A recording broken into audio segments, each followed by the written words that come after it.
Hello friends, இன்னைக்கு எங்கட இரவு சாப்பாடு என்னன்னு பாத்துடலாமா? வாங்க பார்க்கலாம். இன்னைக்கு இரவுக்கு பாத்தீங்கன்னு சொன்னா பாருங்க, இதுதான் சோபா சாஸ் ஹாட் பாக்ஸ்.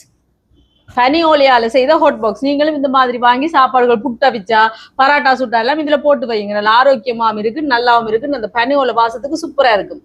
இது பாருங்க, சோபா சாஸ் பராட்டா எப்படி இருக்கு பாத்தீங்களா? சூப்பரான சிலோன் பரோட்டா. அதுக்கு பிறகு இங்க பாருங்க சிக்கன் குழம்பு, சிக்கன் கறி நல்லா பொங்கி சட்டியெல்லாம் மேலால வந்திருக்கு நண்பர்களே. பார்த்தீங்களா, செமையான சிக்கன் குழம்பு.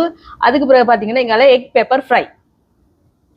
இது விழாந்தான் இன்றைக்கு எங்கட இரவு சாப்பாடு. பார்த்தீங்களா, இது நல்லா இருக்க நண்பர்களே. நான் ஜாழ்ப்பாணத்திலிருந்து வரைக்கும் இது வாங்கி கொண்டு வந்தேன். 600 ரூபா தான், நல்ல லாபம். இப்படி வாங்கி நீங்களும் இதுல பாத்தீங்கன்னு சொன்னா புட்டை வச்சா போட்டு வைக்கலாம், சோற வச்சா கூட போட்டு வைக்கலாம் நண்பர்களே. சும்மாவும் போட்டு வைக்கலாம். அப்படி இல்லாட்டி உங்களுக்கு ஒரு வாழை இலையை கீழே போட்டுட்டு கூட நீங்க சோறு போட்டு இப்படி மூடி வைக்கலாம். நல்லா இருக்கும். ஹாட் பாக்ஸ் அலுமினியம் மாதிரி இதெல்லாம் வேணாம். நீங்க இந்த பனி ஓலைக்கு மாறி பாருங்க.